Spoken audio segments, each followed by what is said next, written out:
Hey, family, what's up? It is Thursday night, the last Thursday in February, the last Thursday of Black History Month. Pastor Heavens' mic is muted. We can't hear you yet. And so we're going to get all that right. All right. I was making some sad noises as you were sharing that. This is the hold on. Well, let's do it again. Oh, yes. FCBC family. It is Thursday. It is the last Thursday of February. The last Thursday. You didn't make the noises. Last Thursday of Black History Month, which means what? Empowering conversations. The last one for the month. We are here. We are grateful. Yes. We are so grateful. Thank you so much for joining us for our final conversation. It is going to be a good time. I hope that you have enjoyed these last 3 weeks. I know I have, Pastor Mike. I've had a great time. I've learned and also laughed a lot. We've learned a lot of things about your future comedic skills. Absolutely. I have on numerous occasions wrestled with the call to the comedic stage, and it's been challenging, but I feel like right now God has not called me to that move yet. And so what I'll do until then, right, kind of divine permissiveness to inject those other aspects, right, I'm into this higher calling. And so, God bless you. But go ahead. Well, let me just say, Dave Chappelle, watch out. For real. Pastor Evan, how are you tonight? I am doing well. I'm excited. I'm feeling good, feeling great. Just excited for the night. You see what AQ said? She's going to do it, Doc. Yeah. Y'all just show up. Y'all show up. But I'm sorry. Go ahead, Pastor Evan. Hopefully they don't heavy B. Yes. So I'm excited. No, I'm feeling good. I'm relaxed. We got a good weekend coming up, and I'm going to be able to share some exciting news with some folks tonight. We got some information, some news to drop. Yes.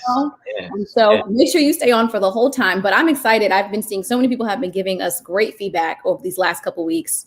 We have some regulars. I see some of our regulars in the chat as well. And so we're excited to have you join us. How are you feeling, Pastor Mike?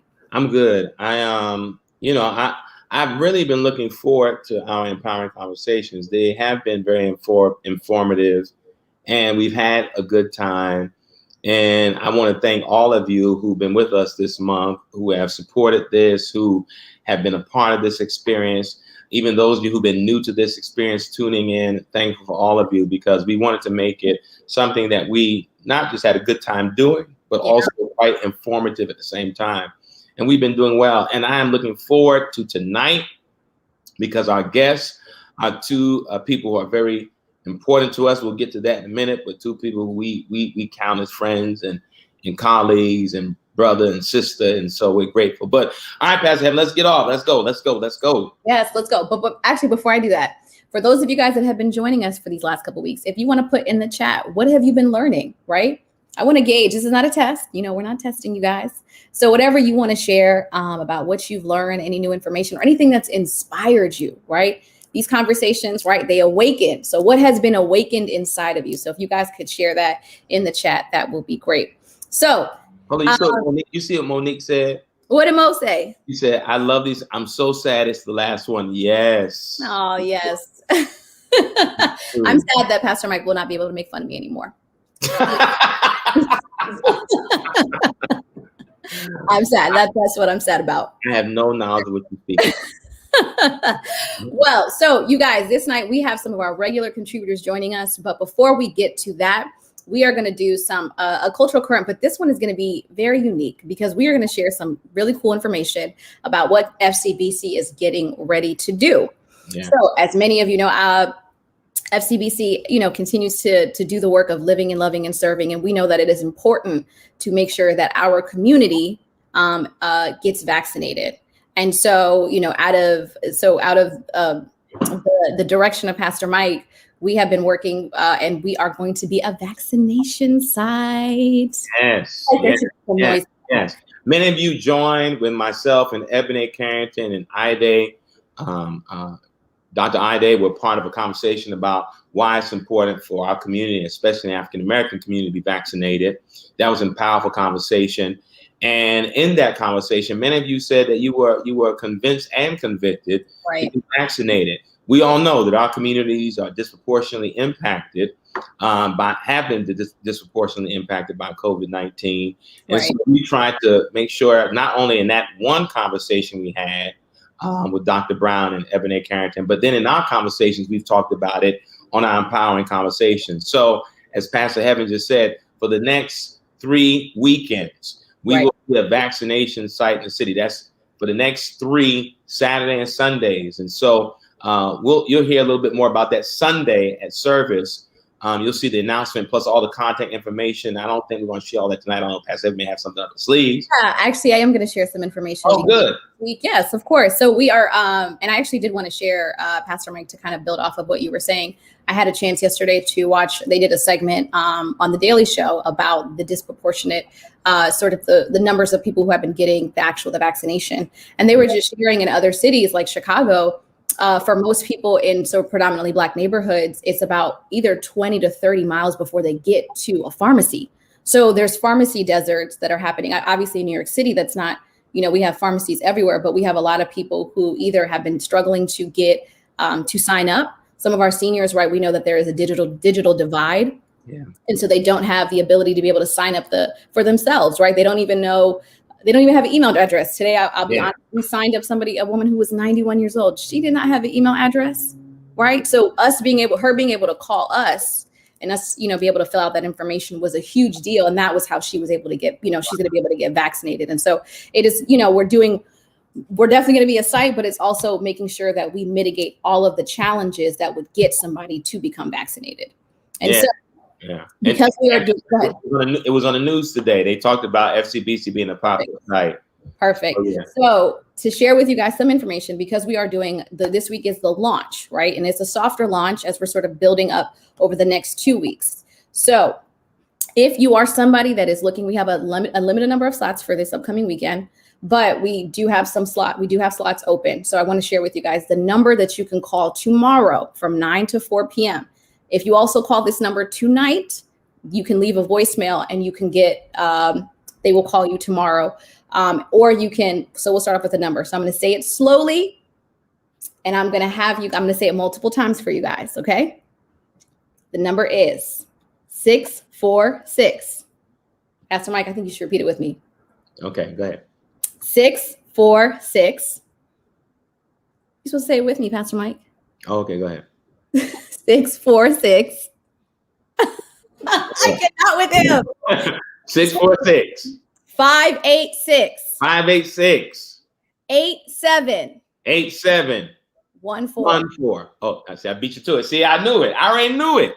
That's because he has a photographic memory. Yes. If you can't remember the number, many of you guys know my email address. It is hberhane, BERHANE @FCBCNYC.org. Or you can also go on the website and there's a place where you can contact and the email will come to me. So there are many ways that you can get this information, but on Sunday, we will have all of the information on the website for the next 2 upcoming weeks. Thank you so much, Shavon. She put it in the chat. That's so right. It's up there. 646 586 8714. Yep. So tomorrow you can call from 9 a.m. to 4 p.m. and we will make sure we do our best to try to get you in for this upcoming weekend. But if not, we have 2 more weekends after this weekend. Two more weekends. One, I gotta shout out Pastor Heaven who did some amazing work making this happen. I nudged, but she did a lot of this work, all the heavy lifting. And, part of it was a lot of our members of the community have been asking me about, will we ever be offering the vaccine? Because it was difficult. As you said, there is a digital divide in our community, and many of our seniors don't have access to the internet, don't have access to computers. Right. Or even know how to even sign themselves up. Yeah, a lot of people didn't understand the process. So what was happening in the meantime was that a lot of people from outside of our community was coming into places like Harlem Hospital or Wadley School and were getting the vaccine, and we were missing it. We were missing out. Well, this way, we're going to make sure that many people, especially the people again who've been disproportionately impacted, get an opportunity to sign up, get an appointment, and get the vaccination. This is important. We said it weeks ago in a discussion with myself and Ebony and Ida, and that was that I'm convinced in the future, maybe not this year, but next year, a lot of travel, a lot of things we do is going to be based on who gets vaccinated. I'm not going to say they're going to prohibit, but there will be some.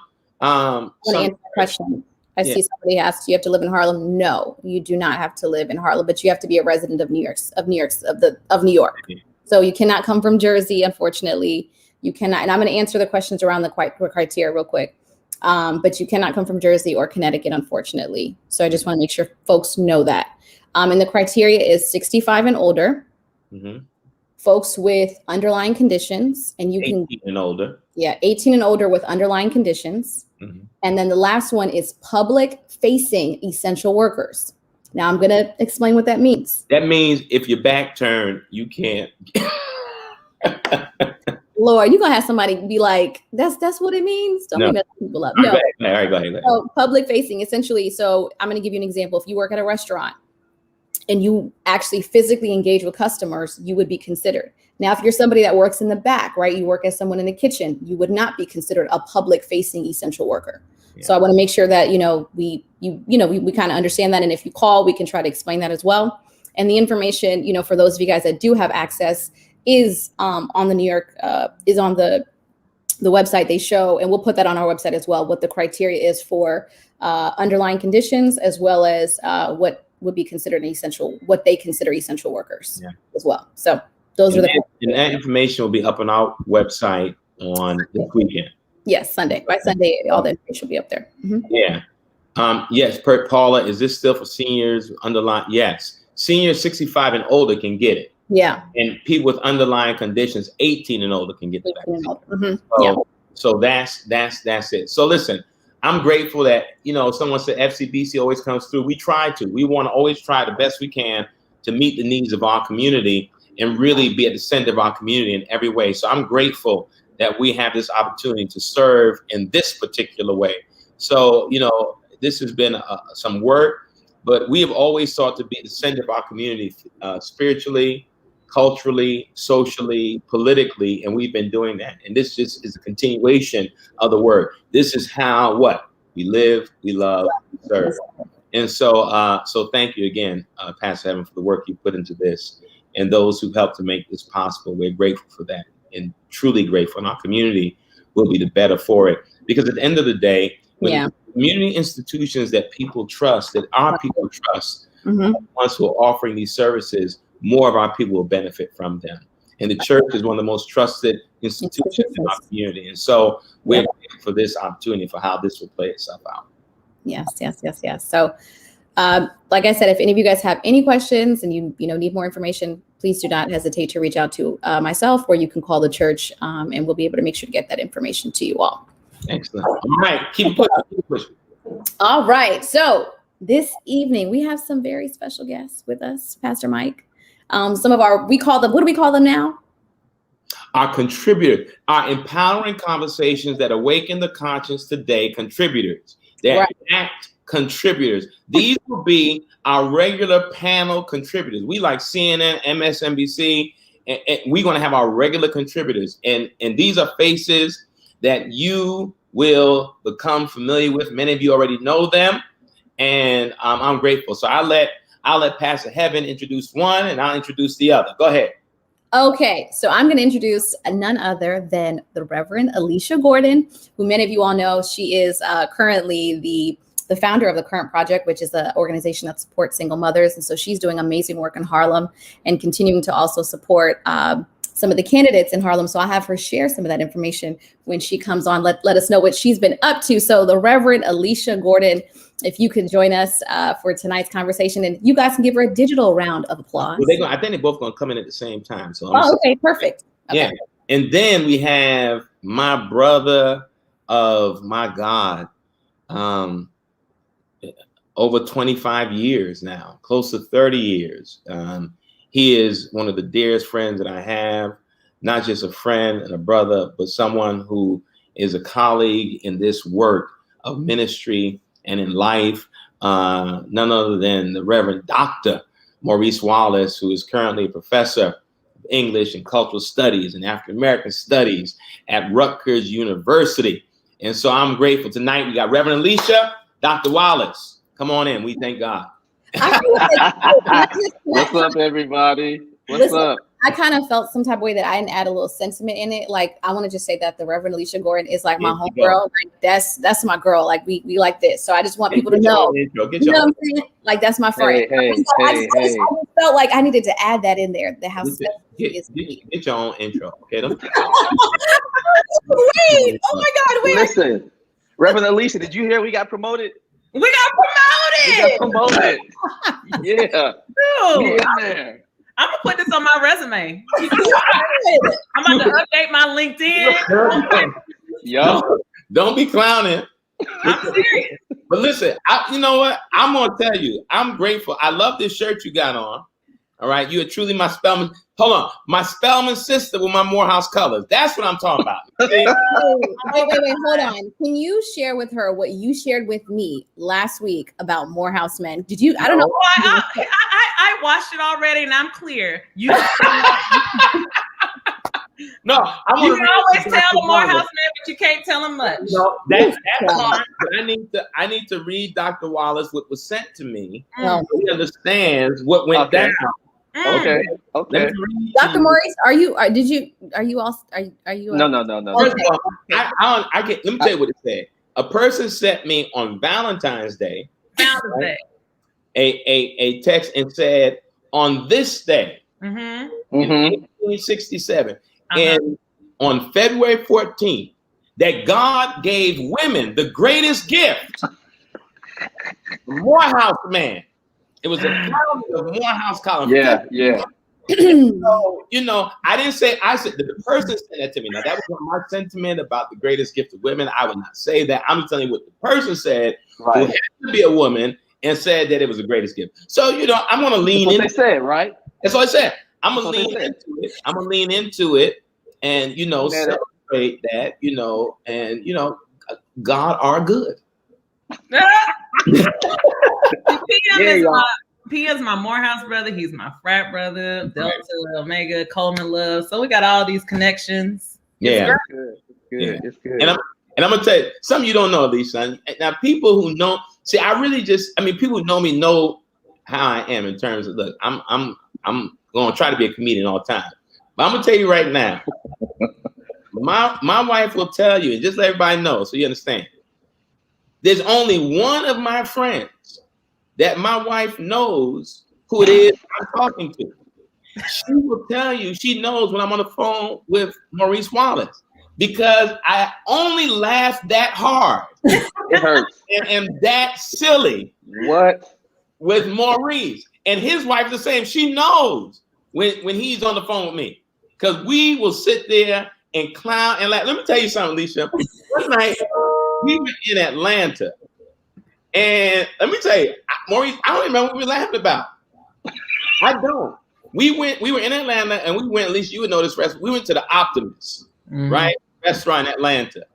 And I don't know what caused us to laugh and clown so hard. We were on the way back to where we were staying. I want you to catch this.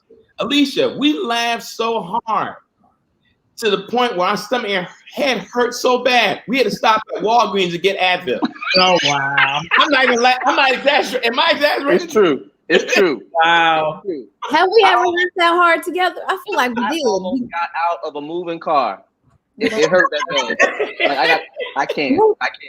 What were y'all talking about? We stopped, and that's what I can't remember what it was, but I know we laughed till tears were coming, stomach hurt, my head started hurting. We stopped at Walgreens to get Advil from laughing. That's real. That's real. Now I'm telling you, my wife would tell you, tonight we were on the phone laughing. My wife looked in the room, she said, "Oh, I already know who that is."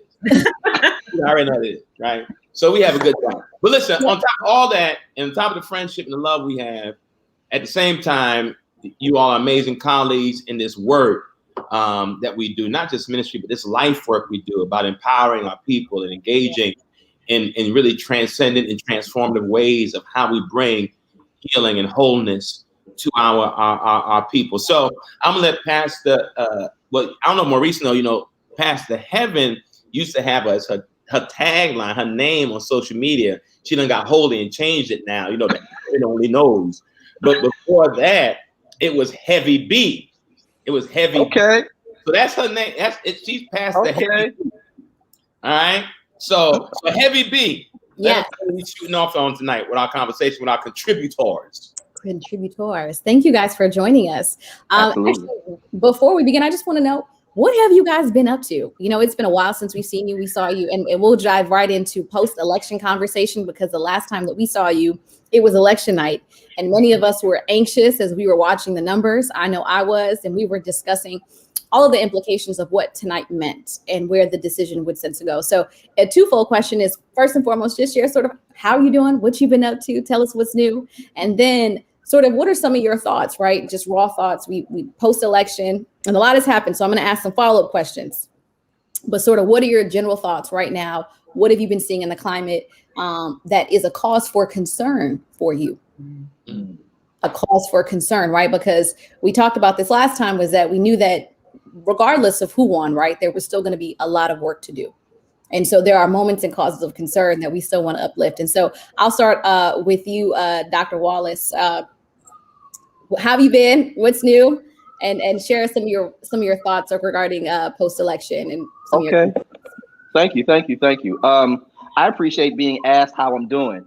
One of the things that I have learned in the last 2 months, now that I'm back in the classroom, not physically, but virtually, is every so often, I just got to pause and see how people are doing. Right. And one of the ways that I connect with my class virtually is at that personal level. Mm-hmm. And I think one of the things that this pandemic has compelled us to remember is that we are human beings, and being disconnected this way isn't ideal. So we do the best we can to connect in whatever way we can. And I think that, this is ministry. We're doing it now, trying to connect not only with one another, but with people out, people who are viewing. 2020 was the year of anxiety for me, pandemic and political. I never felt the intensity of anxiety in my life that I felt in 2020. I felt like real physiological anxiety in ways that I thought I was beyond. Like, no one could have told me, because I assumed that I just had it together, emotionally. I never thought that I would feel that level of anxiety. I had to get back on my my meditation game real good, and that really, really rescued me in some really positive ways. I said that to say that since the election, the anxiety level has gone down some, right? Because there's still craziness out there, but it's not every hour on the hour, right? I felt like my news feed was just giving me crazy 24/7.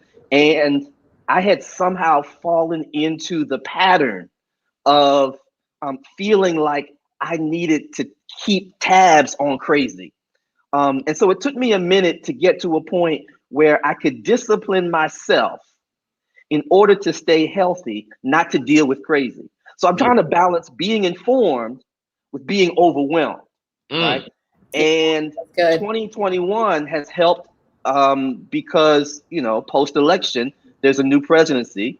I was on leave in the fall, but now I'm back in the classroom, and that's given me focus again. And so, I'm feeling much better already this year. I feel, I see the numbers of COVID cases seems to be going down. I can look at my wife, who works at NYP, and she's on top of all of this stuff. So as I see her calm, I can be calm. If I see her ramp up, then I got reason to be concerned, because she's on the front lines of this, right? And now things are looking better, and I feel better, and I hope that we are all better. Quickly, I also want to say I appreciate so much obviously, FCBC for doing the work required to become a vaccination site. And I hope everybody commits to it for their well-being, because there's not much of an option. We've been living with what the only other option is, right? Exactly. But I will say, I'm not mad at folks who paused. I'm not mad at folk who wanted more information. Yeah.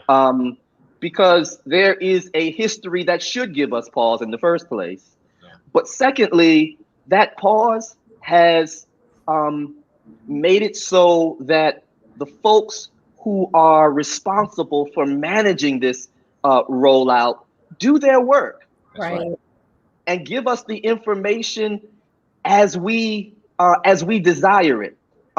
We are not all the same identical person. We don't all have internet access. We're not, I'm not even mad at the woman who doesn't even have an email address. Yeah. Some days I wish I didn't have mine. Okay. But my point is that that's one thing that I know there is some concern for. And I want to sort of normalize our community's reaction to it on the one hand, but on the other hand, also sort of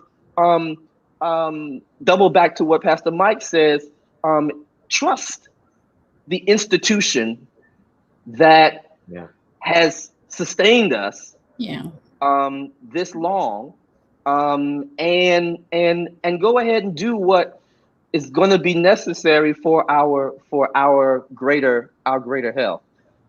So let me get off the soapbox for a minute and let Reverend Alicia chime in. But thank you for asking how I'm doing. I'm doing great. That's good. So I'm okay. I was telling Dr. Maurice before we started is that I feel like I'm doing too much. And you are. I am. I'm doing too much. So since we last spoke, I still doing my faith-based contract work. I'm working for a racial equity firm that's based in DC, doing some faith-based advisement there. I am consulting with the mayoral race here in New York City, doing faith-based advisement there. There's a theme here. And I'm still running the pilot program in East Harlem for minority single moms, the current project, which is my baby. That is the work that I love to do.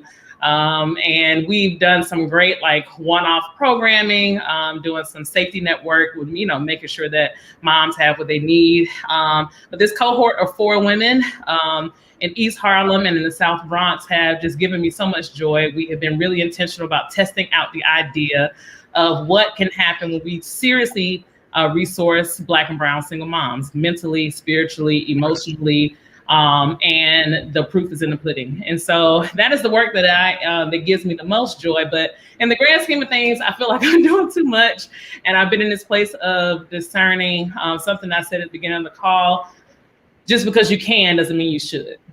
Just because you have the skill set doesn't mean you should be lending yourself to to things. I'm gonna get somebody free today. You free, Dr. Maurice? Free yourself. Yes. Yeah.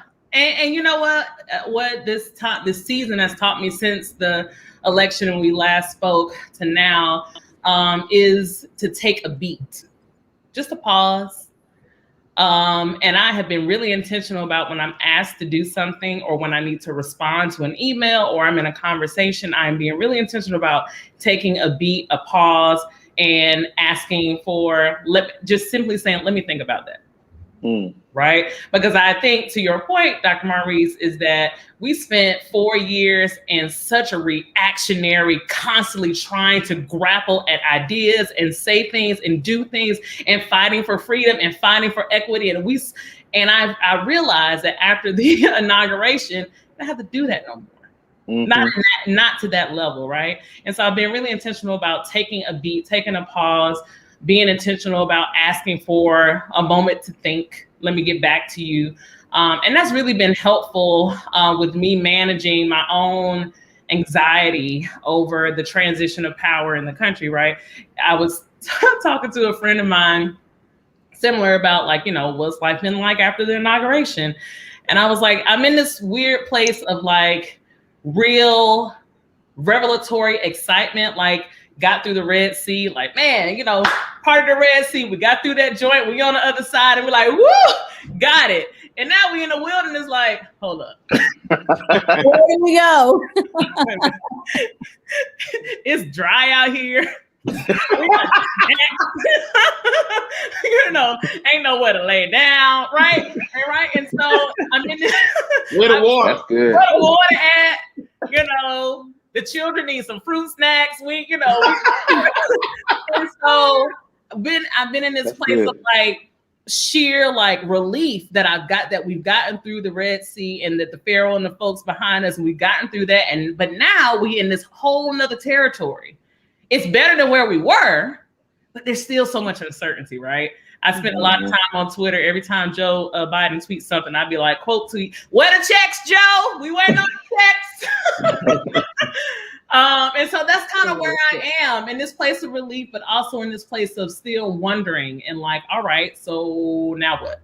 Now what are we doing? Because we knew when this all came to a head that there was still more work to do, but you know, it was okay to relish in a little bit of relief after the inauguration. So that's what I've been up to. Yeah, no, that's good. I think what you guys are both kind of mentioning around the anxiety piece and taking a beat, all those things kind of center ourselves. You know, the idea of just being able to center yourself after having been through a very tumultuous 4 years. Thank God it wasn't 8. Oof. Thank God it wasn't 8. But no, definitely grateful for that. I think last time when we had our conversation, Pastor Mike and I were talking about some of the biggest policy issues that are kind of on Joe Biden's, plate right now. But I'm curious to know from all of you guys, if we had to give him a grade right now. I mean, I know it's still pretty early. Really? I think it's kind of like, what do you call this? Like first quarter, like mid review grades. We was a midterm, and sort of how would we grade him? I think on a certain number of issues, right? Which would be the COVID vaccination rollout. They took that on from the former administration, who wasn't doing a very great job about that. Some of the other biggest issues around student debt, right? That has been a continuous conversation. Is that going to happen? Is he going to cancel my debt? No, he said no, Pastor Heaven. He said no. No. He did. Let me just inject something. Let me inject. What? So I've had numerous conversations about this debt thing, right? Yeah. We need to, and I said this, I think one of our conversations happened. Yeah, you did. We need to inject some reality here. Okay. We got to discern between campaign rhetoric and actual policy initiative. We know, and let me just say this. Let me bust some folk bubble. Debt ain't getting canceled no time soon. Okay? Because the biggest lobbyist in DC is the banking industry. So what, you're telling me Jesus didn't pay it all? Huh? Jesus didn't pay it all? Maybe he did if he worked for Bank of America. I don't know. But Bank of Jerusalem. He worked for the Jerusalem Federal Reserve. I don't know.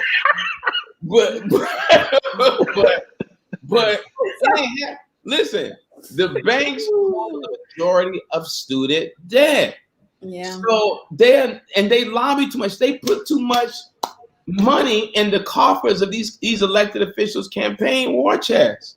It's not.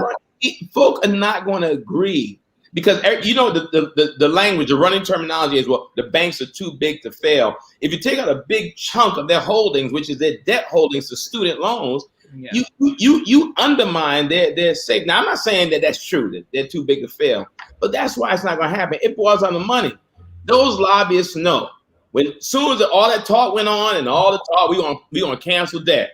And when everything started happening, the ball started rolling, and they started meeting back Congress and Senate. They was like, "Now y'all know y'all ain't gonna be canceling no debt because we ain't gonna pump no more money in your campaign. We clear on what we can with this, right? Yeah, we clear. Okay, well y'all just keep talking. We find y'all talking about it all day long. As long as y'all try to pull my triggers and make nothing happen. That's real. So there are people who got mad at Joe because they didn't want to discern between campaign rhetoric and what's real. I not one time based a decision to support Joe Biden. You know what? I believe we're going to cancel debt. That's it. It's the debt thing. Man, that ain't going to happen. I will say this: there were a lot of, maybe a lot of millennials. That was a very important conversation, a very point issue for them in whether or not they voted for them. Damn, you a millennial. Yeah, she thought something. Damn, there were a lot of issues. Don't be othering your people. You a millennial. Okay, us. Well, you know what I'm saying? Millennials better start Googling and reading because they understand how debt works and how student debt works is going to be erased like that. Can't no president erase that. I don't care what he said. He can't erase debt. It's too big a thing to happen, right? But I digress. Isn't that, to your point, Pastor Mike, the how desperate for hope we were? That we did not want to make a differentiation between rhetoric and what's possible. Was it desperate for hope or desperate not to be broke? Which one was it? Because listen. The hope ain't broke. Either way. Listen, Joe Biden could have told us he was going to give us a pack of Skittles and a mule. And we'd be like, yes, whatever you got to get. 40 Skittles and a mule. You said no acres. You can get this pack of candy. We're going to get these Skittles. And don't be telling me to take out no colors neither. Right. I don't like the yellow ones. You want to take all these Skittles. These 40 Skittles right here. I prefer Starburst. I wanted my Starburst. That's what I prefer, my Starburst. I don't eat Skittles. You see how black folks do when they promise you something? Starburst. I don't want my bridge to fall out.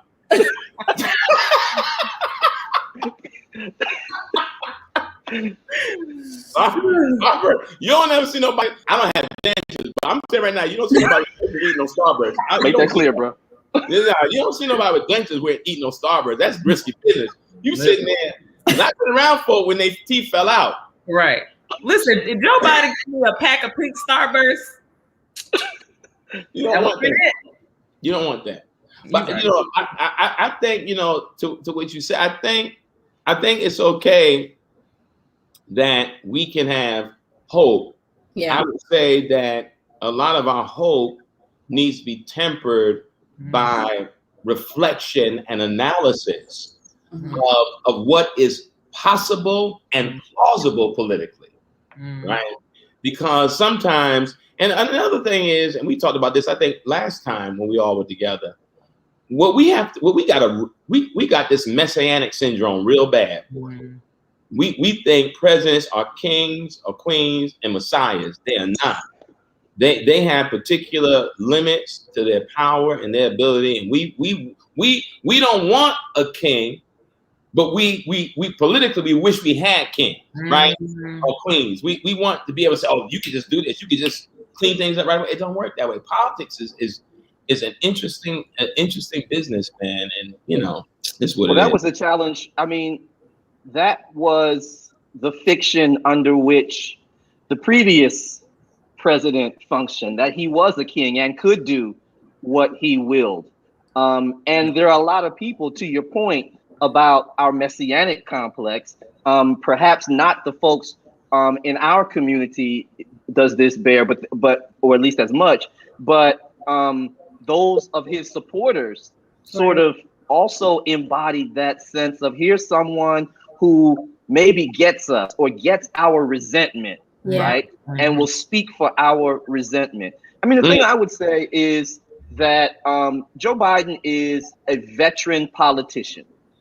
He knows what he can and cannot do. He knows when he said he's going to cancel loans, how serious he was or not about that, right? He knows the difference between campaign rhetoric and policy. I think he will probably move in some symbolic way to answer back to those critics who would say to him, well, you said, but it remains to be seen. It's still early on. It's still very early. I think one of the things that concerns me, to go back to a question that Pastor Heaven asked earlier, we live in such a media-driven society that when the leader of the country is not vocal, then there's a vacuum. And what I am concerned about is, on the one hand, I appreciate the rest that Joe Biden is giving us. But if the rest goes on for too long, then there's a vacuum. And it's clear already that the former president is happy to fill that vacuum. So there are going to be just as many news stories about Trump in the next 2 to 3 weeks as there were before the election, because he's due to speak at CPAC. He's asserting himself politically all over again. And so that means if Biden doesn't sort of offer a counter narrative, an authoritative counter narrative, we're going to hear all of that craziness all over again.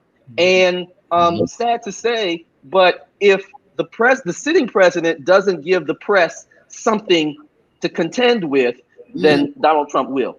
Yeah, that's my concern. Let me tell you, that's so good. I'll say this though. Let me just say, and I know this brother personally. I'm gonna tell you who our new potential hero gonna be. It's gonna be Cy Vance, Manhattan DA, because he got those them returns today. And you know, I'm you had a chance to see them. Yeah, I'm gonna be interested to see how vocal Trump is now that those returns from 2011 to present are out, right? Because they're gonna go through that because they're committed to getting him. They're committed. And you know, the level of fraud, you know, lies, I mean, him kind of increasing property values in order to secure certain loans, which is actually not legal to do. I mean, there's so many things they're gonna come for him on. And the key is that he probably, the way he thinks, could not have thought that his stacked Supreme Court would have not ruled in his favor. Right. And so he's getting a reality check right now. So this right now is where the juice going to really come. These things are on. So it's going to be interesting. And that's just the city. We're not talking about Sister Tish James, the state attorney general, who owns issues with this cat. So, it's going to be interesting. Yeah. I actually want to ask you, Alicia, you know, as we're talking about Trump, you know, was it January 6th? Is that the day? The date that was in infamy was a very important day, and it spoke, and it led to sort of the impeachment or non-impeachment, or Trump. But it spoke volumes, right? To sort of, and it set a standard. So from you, I'm curious to know. So, what are your thoughts about what happened on that day? What does it speak to about where we are as a country and our identity as a country, and how do we move forward from that moment, if possible? I'm not sure I really have much to say about this other than watching the things unfold on January 6th, at least in my group of peers and colleagues, was probably the one day where I saw Black folks pull themselves away from the melee and say, this don't have nothing to do with us. Right. That was the sentiment that I took. I was just watching it because sometimes when things happen in our country and it's on CNN, it's on MSNBC, I find myself super glued and really and emotionally invested in what's happening. But that day, I very much took a I feel that way, right? I was in a conversation with a white Southern nonprofit leader today, with a white Southern clergy person today. And we were having this conversation about the role of race in America and how we get white people to undo their, all the history of race and, the voice and stuff. And so, that's the liberal voice. You got to have that liberal voice. I'm going to liberate all my brothers. And so, one of the people on the call was talking about how white Americans don't know how to undo the mess of racism, right? As a principle. And they went on to say, and I believe that, Black Americans don't know how to undo it either. I said, hold on. I said, it ain't for us to undo. It's not our mess, right? And it's something that Rahel said on the call, on this call a couple of weeks ago, about the best that we can do is mutual aid to one another. right? Because for, I don't know if our lifetime, we will really see the undoing of the mess of racism or what we saw on January 6th. But what I can say is that it better positioned me to think about like, all right, how can I mutually do the work that I need to do for my brother and sister that's 3 feet from me, that's at my church, that's in my, in my neighborhood, right? And that's still the position I take. I don't want to say that I'm disenchanted or, I'm disconnected to what's happening in the world or in the country or the result of January 6th. But I am pulling myself away to say, that's not my problem. Right. My work to do, my problem to solve is right here in front of me. Right. And that's the stance that I take. And I think that's the stance that a lot of at least people in my circle have taken since that time, is that people are really pivoting their attention. I mean, because that's the reaction, right? You pull away to say that's not my problem, then what is, right? Mm-hmm. And I wanted to really free myself up from being super emotionally invested in what happened on January 6th, because, well, I forgot. I almost forgot where I was. I was Remember. I thought I was in Decatur somewhere. But yeah, so that's my thought on that, man. It's not my work to do, but there is work to do. And so that's where I'm focusing my attention. What you think about that, Dr. Maurice? What's your thoughts about the event? It was one more reminder to me that our nation's history is a violent history. Mm.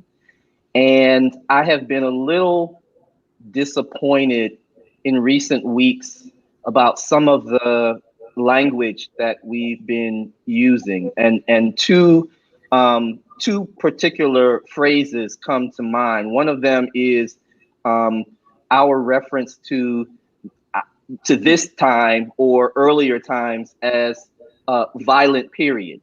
Yeah. Well, I want to know, when was there not a violent period, right? The whole history of the country is especially violent. And usually Black and brown people, especially Black people, have been the targets of that violence. I would be surprised if some of the congresspersons who were in session on January 6th aren't going to have to deal with some trauma of their own. Oh, yeah. Beyond this, right? Because I am sure you could have just as easily said to them, there are aliens landing on Earth right now, which is to say that they wouldn't have believed that the Capitol could be trespassed violently. They couldn't believe that any more than they could believe that aliens had landed on the National Mall, right? So I wonder if we're going to, if they're going to be able to deal with that on some level. The other phrase that sort of started to bother me a little bit is racial reckoning, because I don't know what that is.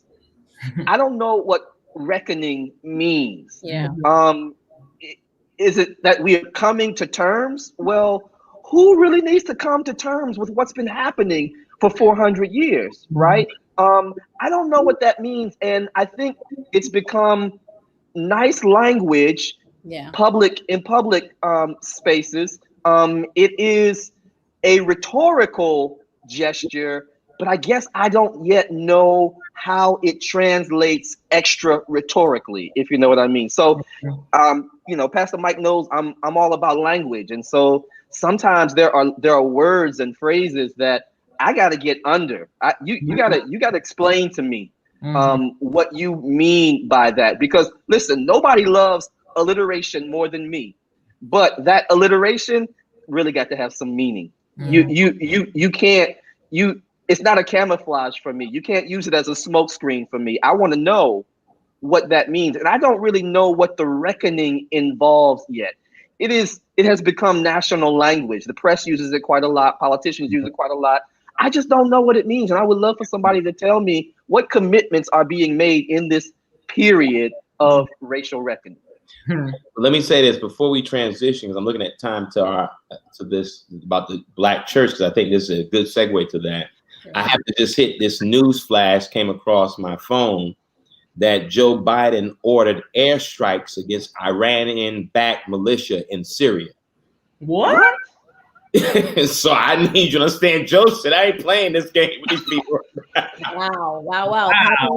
Pow. Just wow. Right. Wow. Joe said, we ain't got time to play these games. Listen, when he said we're not consorting with these folk who we know are problematic for our country, he just ordered, it said U.S. carries out airstrike against Iranian-backed militia in Syria. Wow. Okay. We can't talk about that. We got to digest, but just hear what that is, what's going on. So, I think your language is right. I'm going to say briefly, someone, Tracy said, well, that's going to get the media's attention. Yeesh. Right.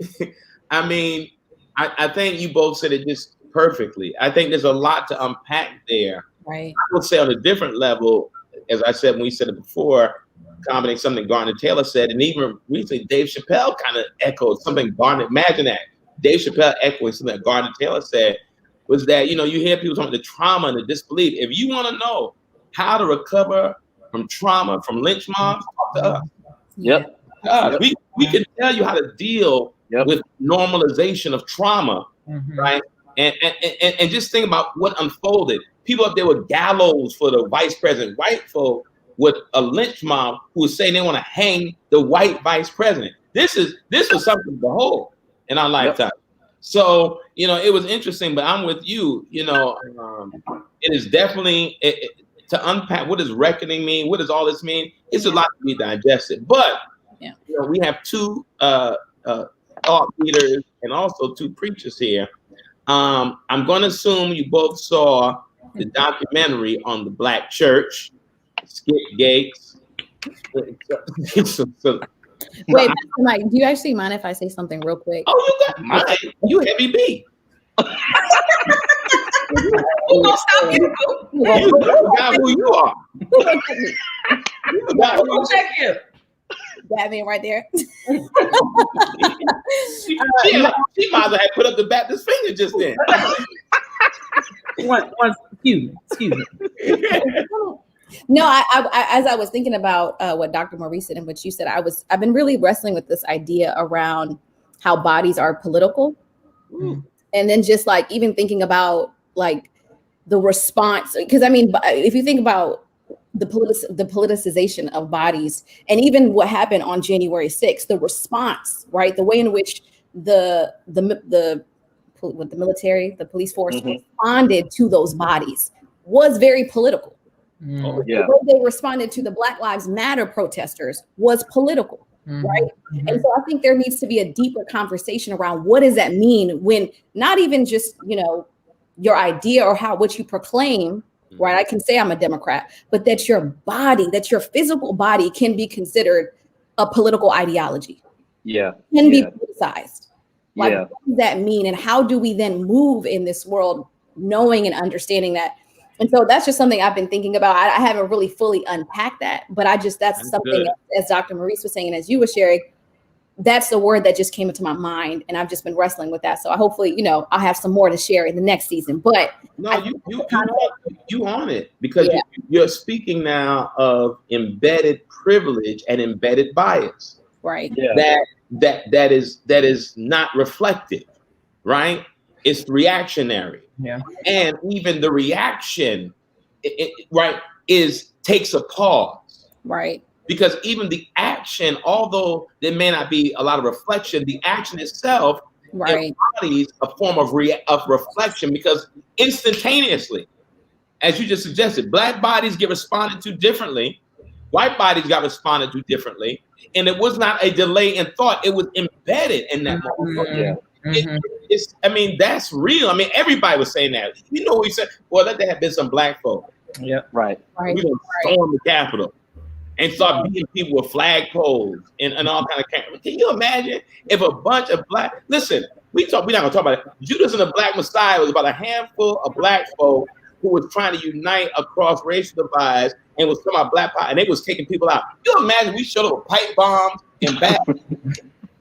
What that would have looked like? God. Body bags everywhere. Oh, what? And blood everywhere, man. They've been cleaning blood off the steps. Man, with no mercy or remorse.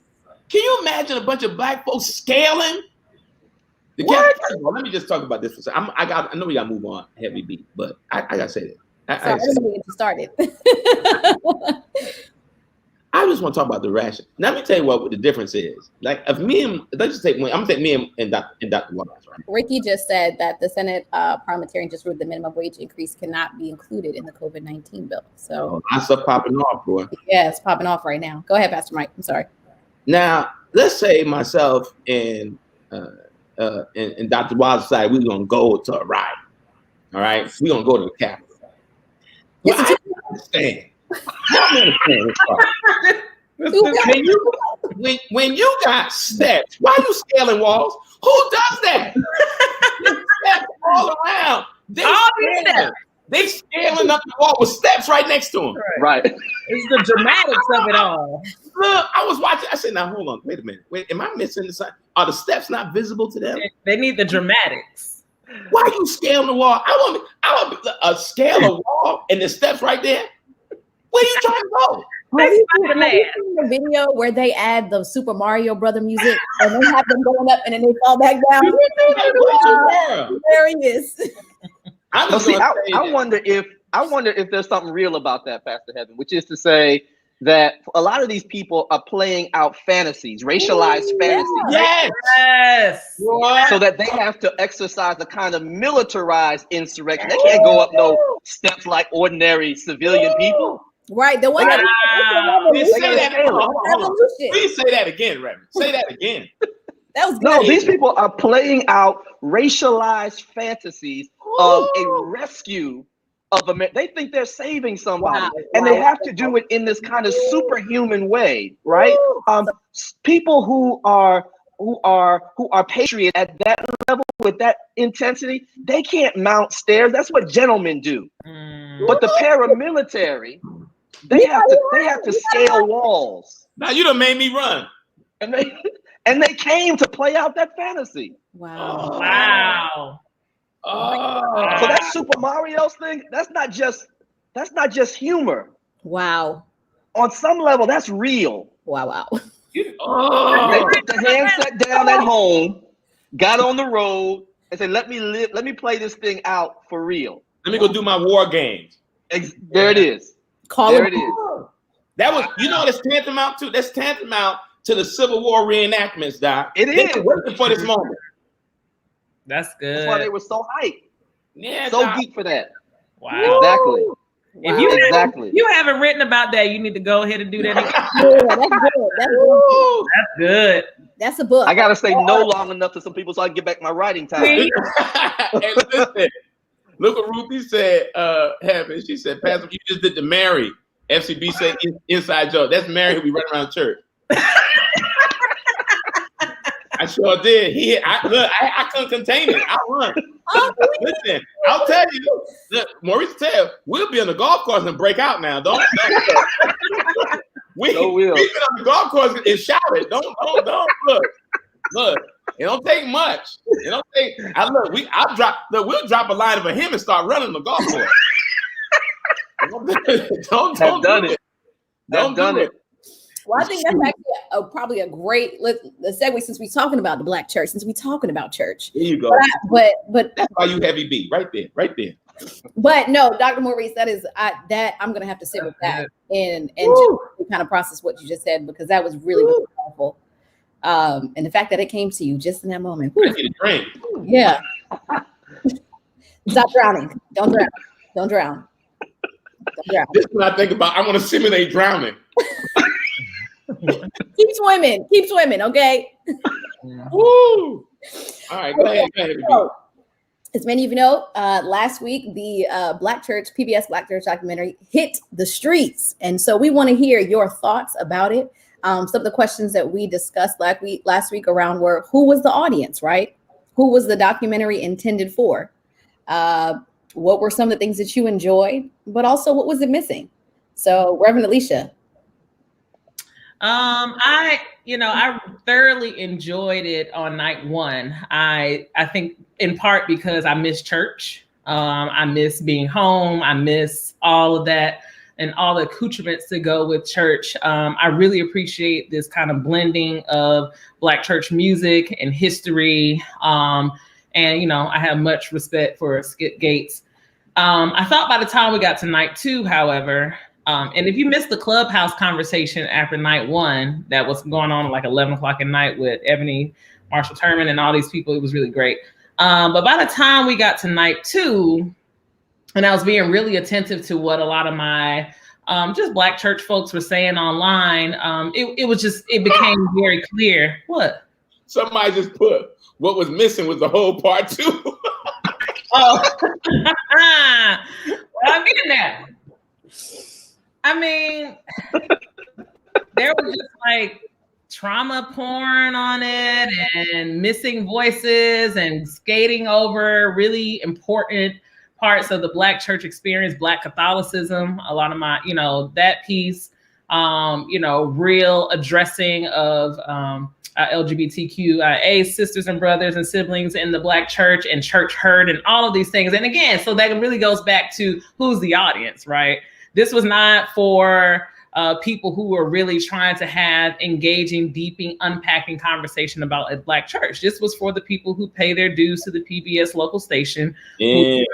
You know what I'm saying? Who wanted to have a Black history moment about the Black church institution. That's who it was for, right? Yeah, and so, you know, then it raises the question, but this is not the first time that we've had a Black church special on PBS or BET or other places like that. And we often still say the same thing, that there were so many voices missing, right? And so it really just begs the question about how do we, even in this collective, how do we begin to create opportunities to tell the fuller story? We'll never be able to tell the entire story, right? But how do we begin to tell the fuller story, create platforms where we tell from a particular lens about the historical experience of the Black church, right? You can do a 3, 4, 5-point experience or story about the queer lens in the Black church historically, right? Or you can do it from the lens of women, right? And so I think that the kind of unsettling about the entire series really points us back to addressing our own gaps. We have the platforms, we have the knowledge, we have the people. We can address these things, y'all. Yeah.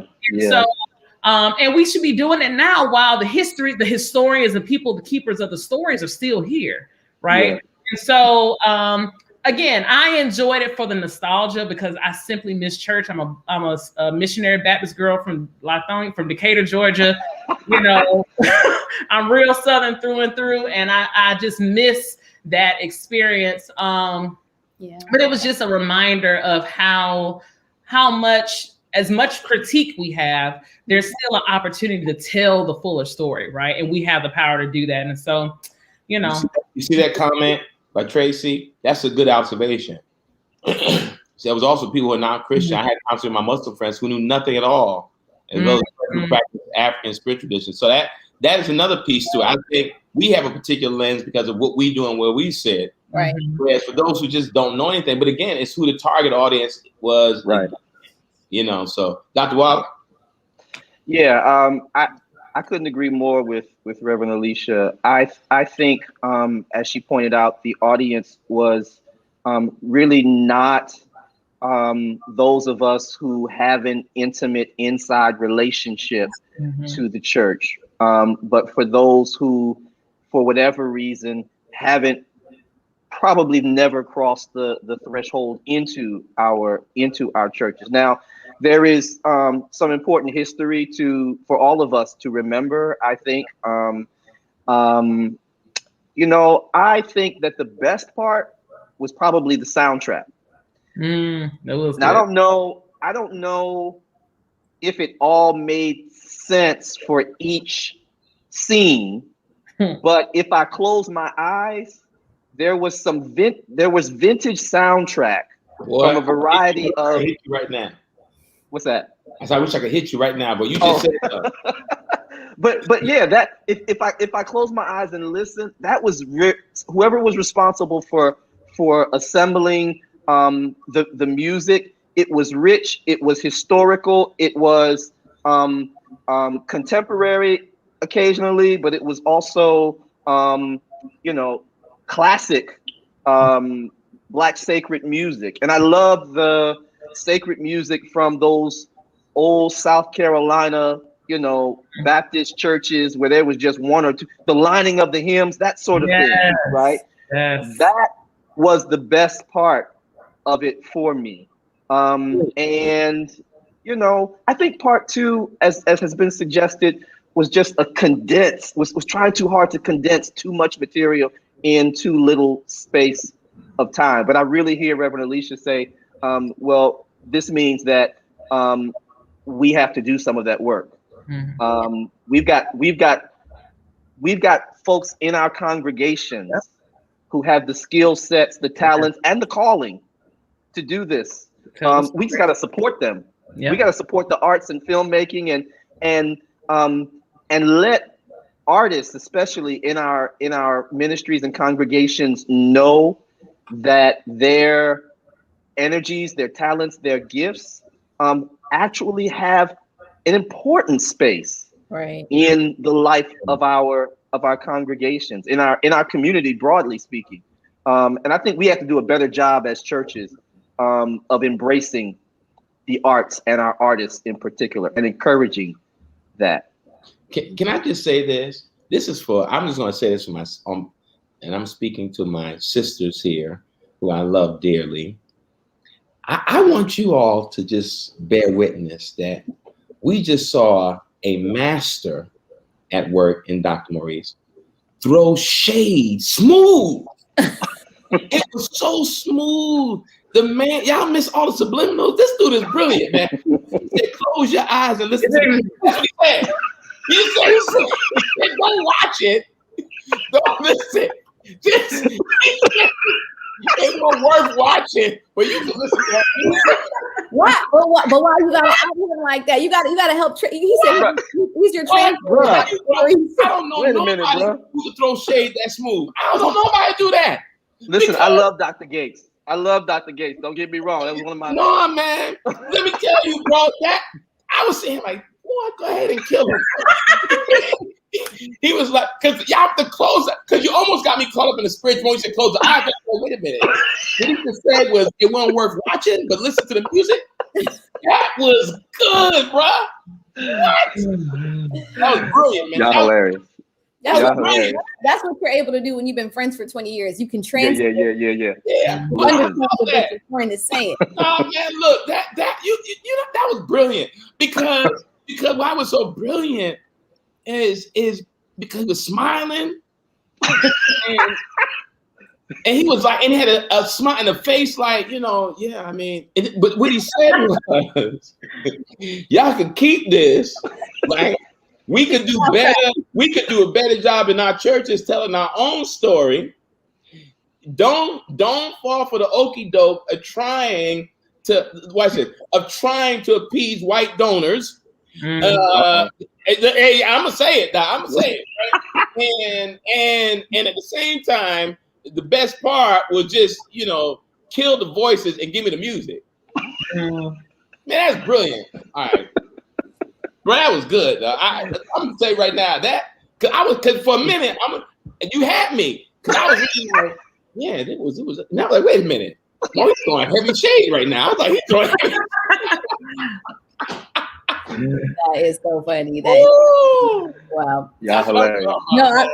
No, I think everything that you guys both said, particularly around the part two, the critiques that you guys have raised. I was sharing with Pastor Mike that I felt like the voices of actual members of the church were not there. Like, I don't necessarily, for me, whether it was growing up in the Eritrean tradition or whether it was growing up in going to Black church mothers for me were very integral and central to the church.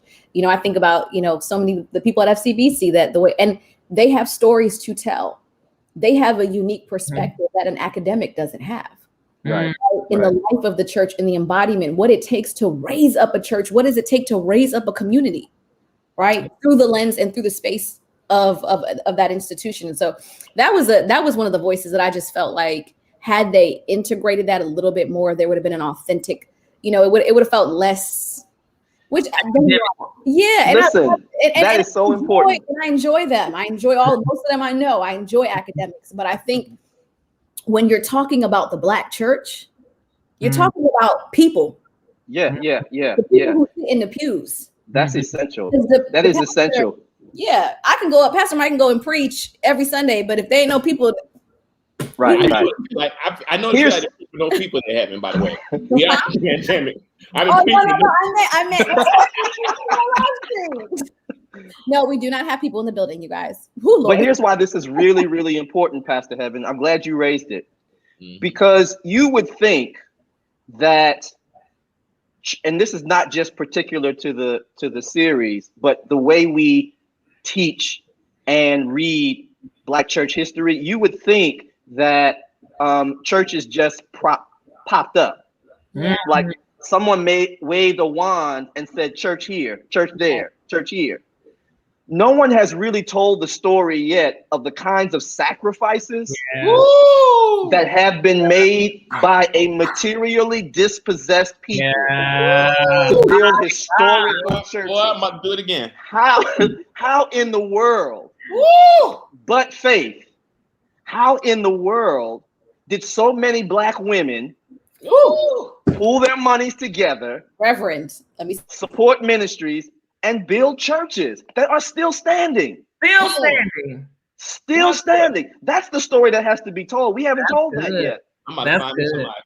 Look, Doc, when you just said something 2 years ago when the men went on a retreat to Savannah, and we went to the first African Baptist, and I knew the pastor. He was in the documentary, Pastor Tillman. And how do you go? Watch this. This is I'm throwing shit. How do you go to the first African Baptist church and don't tell the story of how that church came about? How does he not go downstairs where they had in the floor the holes in the shape of Ethiopian cross, because under the floorboards is where the runaway slaves hid. Would come into the basement. They would just think they were crosses in the floor, but they were breathing and hiding. How do you not say that in that church that slaves built it? They used the money they could have taken to buy their freedom and built a church. My God. I mean, look, that's the story. Oh God. That is what, if you just said it, that's the uniqueness of the Black church. The Black church, yes, we know what it is. Our music, our rhythm, our cadences, all that. But you said the capacity to have an enduring and abiding hope. Cause you to deconstruct Constantinian Christianity. Talk, Reverend. And then reimagine it in liberating ways.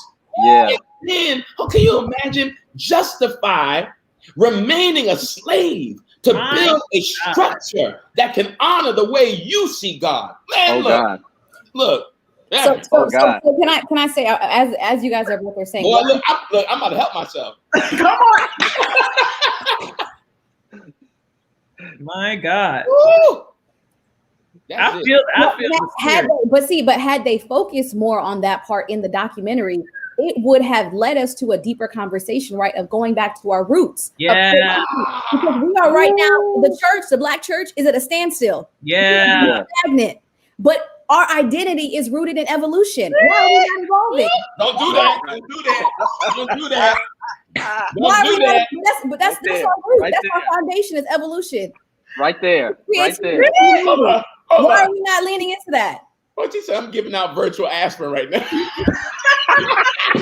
We need Anthony Sands on here. Get us on a beat. Come on here. That right there.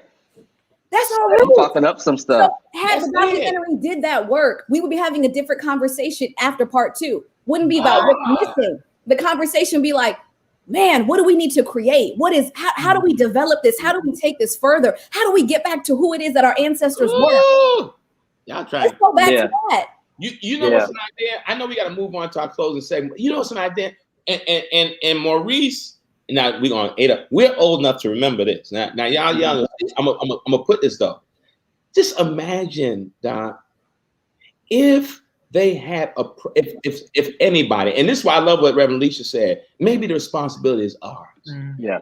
What if they had approached a documentary on the Black church the way, in terms of media, in terms of build-up, the way they built up the showing of Roots when we were kids? Ooh, I remember that.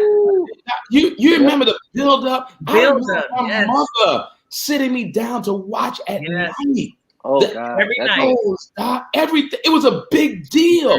Yes. And the truth is, the story of Roots is the story of spiritual roots, Doc. Yeah. Absolutely. Imagine being able to deeply show the insanity of the hypocrisy of patriarchal oppression in church in ways that were giving birth for people to reimagine and reassess what we're doing right now. Wow. Bye. I gotta go. See you later. That's it. Let me just say, I have to trust that this conversation is going to bear fruit. Yeah. I have to trust that it has already awakened in somebody's spirit a project that they've already begun, but may have decided to let go. Or it may be that somebody really is already doing this. Yeah. And this conversation, our critique, is helping them think and gain clarity for a vision for what a follow-up to this could be. I'm hopeful. Me too. I'm hopeful for all of those reasons. So, but thank you, Pastor Heaven, for raising that, because it really is. It really is important. Man. We'd be much further right now if we were. But you know why too? Yeah. Because I'm gonna say this last comment. I'm gonna set up Pastor Heaven for the last section of this. But this thing about the conversations when Alicia talked about the clubhouse, I listened to one of the clubhouse. I think after the second part, right? Here's you see our conversation right now is steeped in an idea. Well, it's steeped in our feelings, in our living in the Black religious experience and expression, right?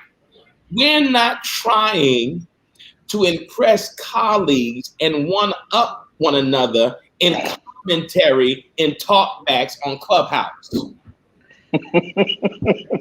Okay? We're not trying to sit here and prove. Look, we're not trying to sit here and prove. Look, we ain't trying to sit here and prove I is smart, I is intelligent, I got an Ivy League degree. It was sickening. Y'all know y'all talk that way. So real about our experience like we're doing right now. It gives birth, but we can't be sitting up here having conversations in bubbles where we trying to be impressive with one another. No, man, it's too important. It's too rich. Yeah. There's no think about us right now.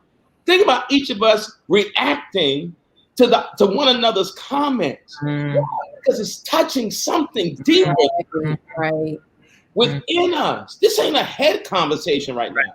It's a hard conversation. You know what I appreciate, PM, and this, I will say this is the second time that we've done this, is that the curation of this conversation, and it not being a head, but a heart conversation, is that it's producing something that we can do, right? The last time we was talking about a political think tank for young people. Now we're gonna do all this, man. Now we're talking about how do we curate spaces for people to tell their particular lens of the Black church experience.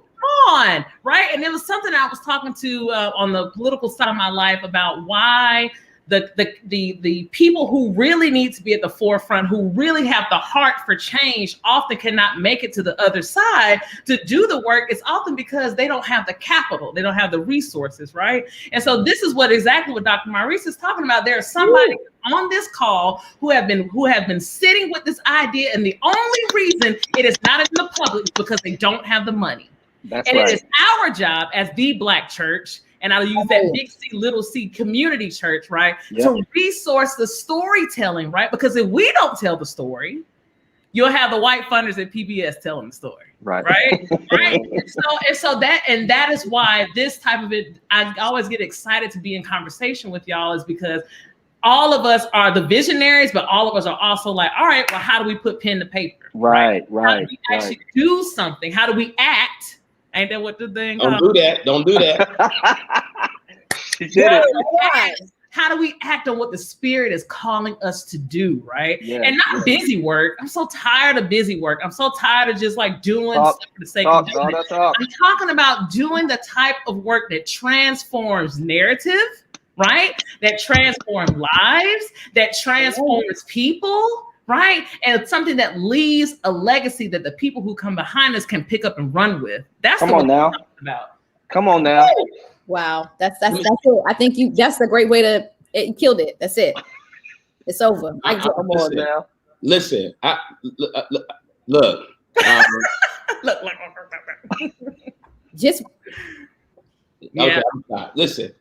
So we clearly are going to come back together again to have and pick up on some of these conversations, because this clearly something is meant to be paid attention to, because every time we're together, there's a certain energy that is beckoning us to create something.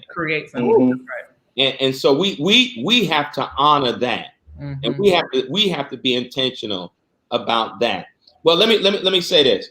This is the last segment, and we ran over time, but I'm sure the folk didn't mind tonight, because we this has been so fruitful and so rich. But this is a segment where in the King's English, we would say, "What are you reading?" But that ain't how we say it. That's not how Heavy B says it. Heavy B says it this way. Come on, Heavy B. What are you reading? What you reading? That's Wendy Williams. What you reading? How you doing? So we want to go around. We're gonna start, and we're gonna ask if we move, because we really pushing past our time.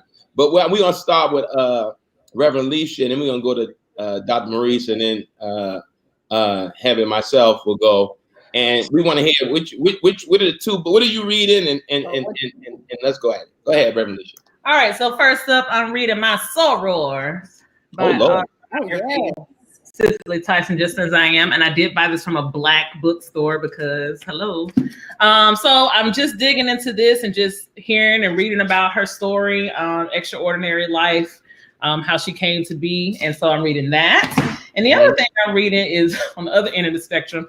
It's called Killing the Black Body by Dorothy Roberts, Dr. Dorothy Roberts. And she actually is taking a look at this notion of Black women's reproductive rights and the history of things like eugenics and Planned Parenthood, and how systemically the United States has really tried to oppress Black women's reproductive rights in the light of welfare and all these things. But I'm looking at it from a theological lens to help me better think through our theology that we impart on Black women and their sexual selves and their mother-bearing selves and their children-bearing selves. And really, so I'm digging into this probably for the third time for some of my work with the current project. And it is a really good book, even though it's a heavy topic. It is a good read to get through to really help us make the connections between the welfare policies that we often are talking about in Black and brown communities. I mean, how that aligns or misaligns with how we engage with Black women and their reproductive rights. So that's what I got. Put that last book up on the screen close to the camera, at least, so people can actually see that. Killing the Black Body, Dorothy Roberts. Yep. It's a fantastic book. Yeah. Dr. Maurice?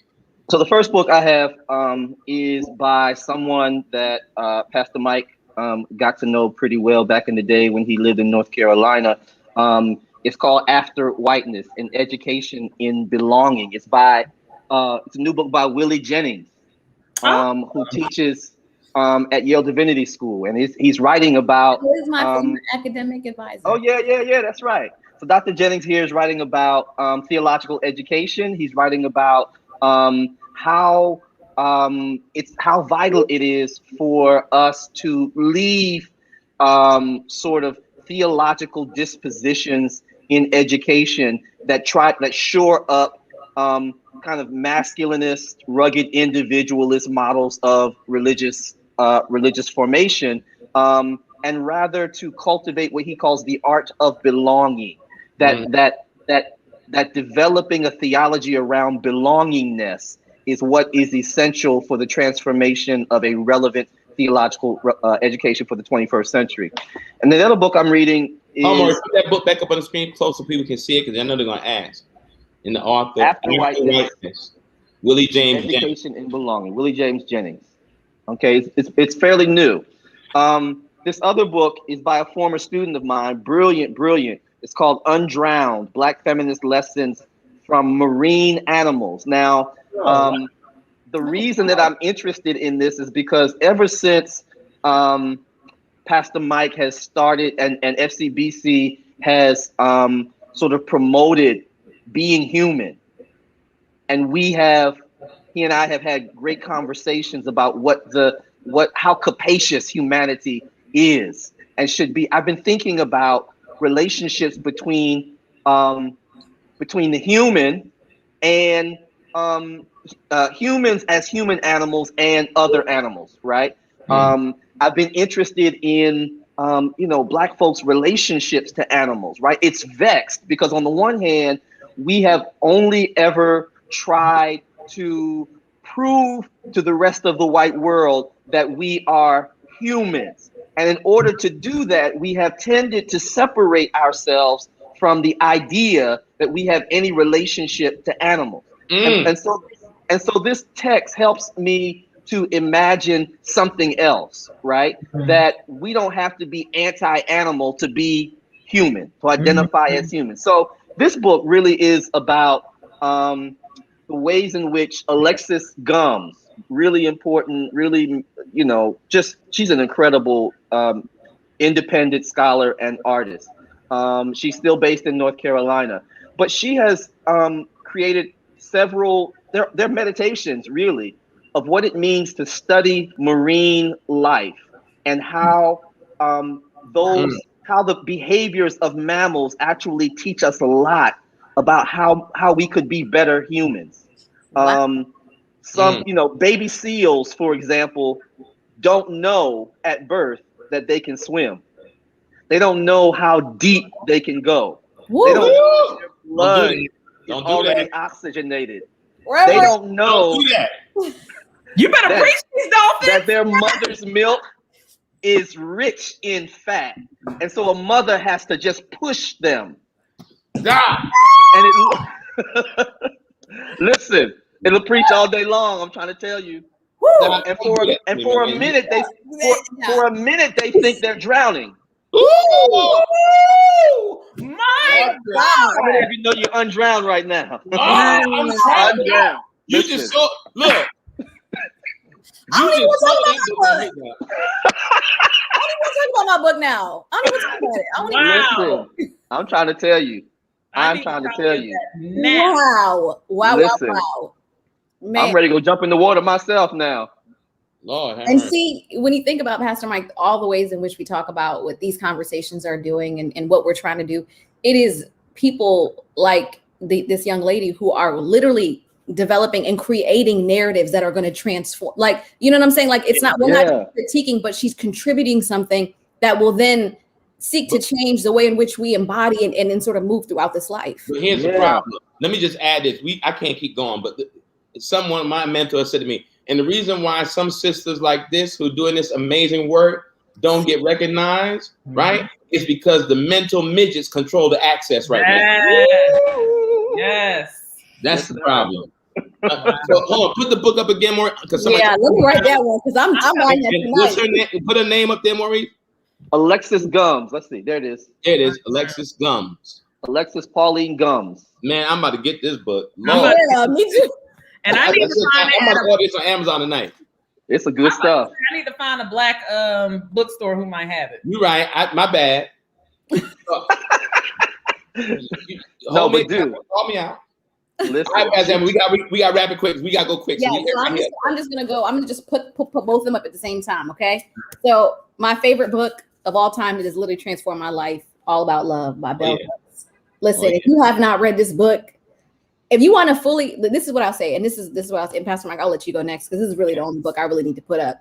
But in really talking about, we always talk about the concept. We say love. We say the word love all the time, but we never really define what love is. Right. And Bell Hooks does a phenomenal job of defining love, not just from an individual, but a communal and a social perspective of what does it mean in which when we come in contact with this idea of radical love, how does it then transform us to then operate and show up in our world differently?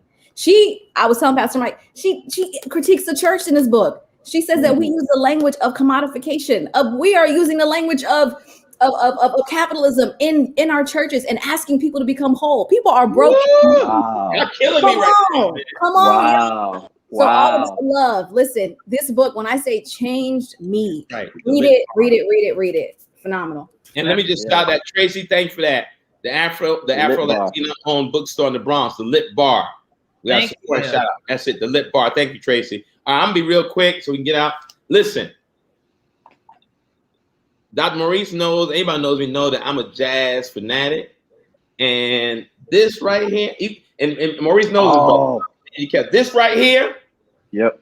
Now, I always have a tendency to pull up books that scare people because see the spine, the thickness of this book. But I'm gonna tell you, by Robin D.G. Kelly. Let me tell you why. And I'm gonna say it simply. If you want to learn what genius is, when you have to make sense out of the off keys. Oh God. Wow. Now, this is the loneliest monk. You hear me? This to me about this, and let me tell you, this is actually the second time I'm reading this again. Oh wow. This Joker is a great piece, man. Like it's a great book. It is a great book. And Monk was on a different plane, man.